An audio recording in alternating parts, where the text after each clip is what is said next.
Dans notre ciel étoilé, une ligne passe par trois étoiles importantes tout en passant par les deux pôles galactiques.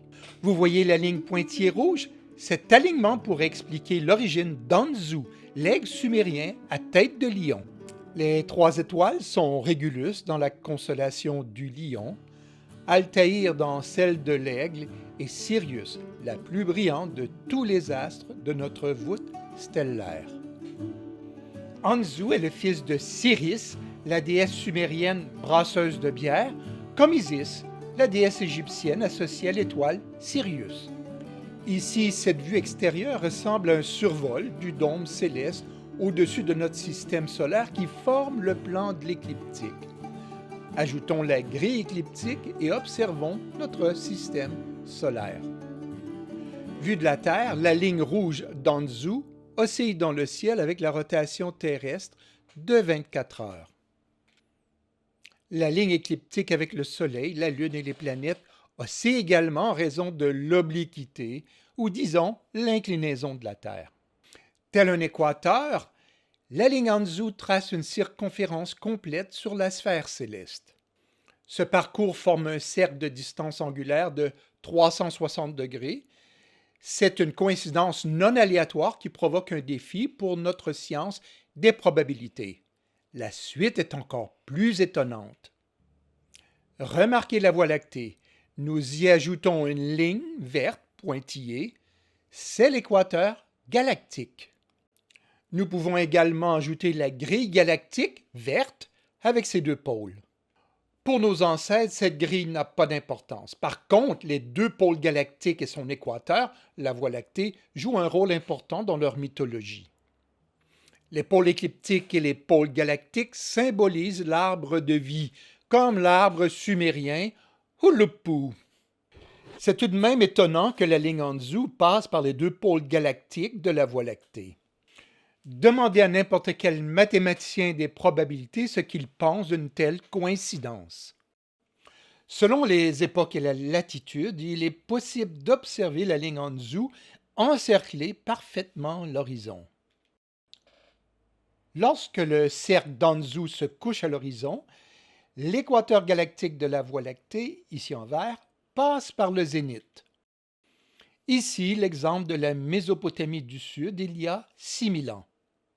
Aujourd'hui, nous pouvons observer la ligne Anzu encercler l'horizon dans les régions autour du 58e parallèle nord.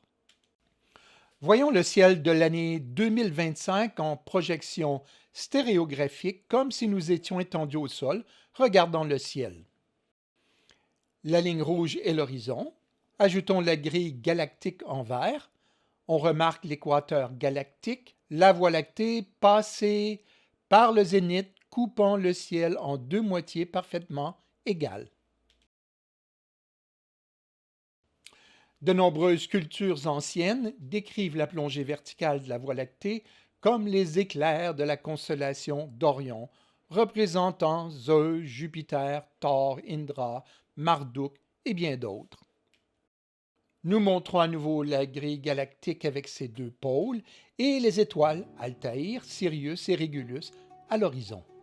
Dans ces deux cas, les deux pôles galactiques et leur équateur divisent l'horizon en quatre arcs égaux, donc de 90 degrés chacun. C'est un moment formidable pour repérer ces pôles parmi les constellations.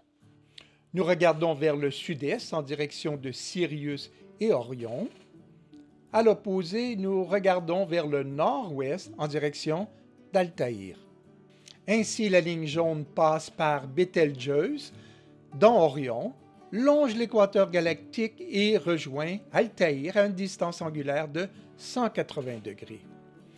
Dans une version, Anzu est un bon gardien et le fils de la déesse sumérienne Siris. Dans une autre, il est un voleur malfaisant. Marduk traque Anzu avec une flèche. Les Sumériens nomment Sirius Kakissa, l'étoile de la flèche. Au début, ces histoires étaient une façon astucieuse d'apprendre l'astronomie.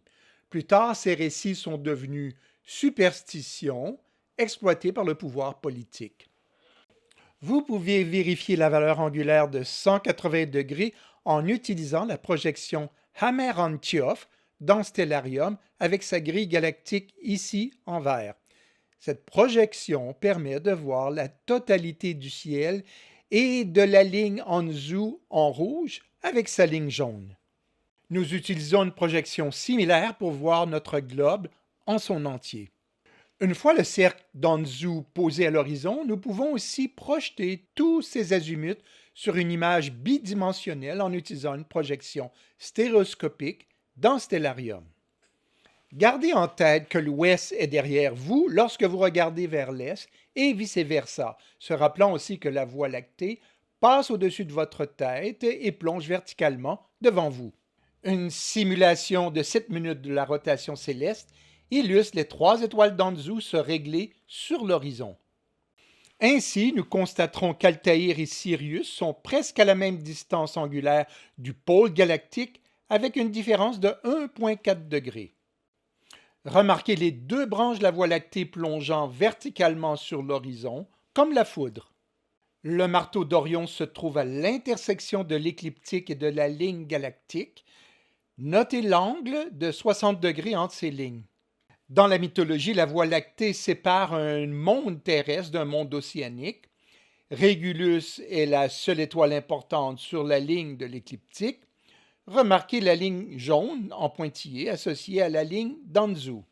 Altaïr est à 98,4 degrés du pôle nord galactique et Sirius à 97. Les 2 étoiles se trouvent dans le monde océanique au-delà du littoral. La Voie lactée sépare le monde terrestre du monde océanique chaotique. Ce mythe est récurrent dans de nombreuses cultures à travers le monde. Regardez notre vidéo sur la Voie lactée.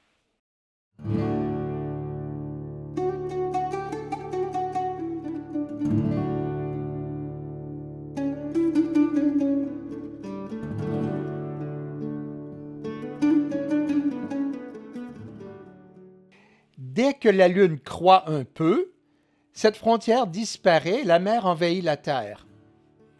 Seules les étoiles les plus brillantes, les dieux et déesses, survivent au déluge. La Lune est vue comme une arche qui sauve les êtres terrestres.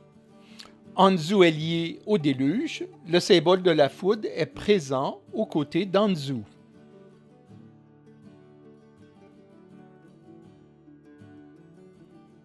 Sa mère est Siris, la déesse brasseuse de bière, tout comme Isis, la déesse égyptienne associée à l'étoile Sirius. Sirius est donc l'étoile brassicole, située juste à côté de la Voie lactée qui est vue comme la mousse de la bière. Ne manquez pas la suite.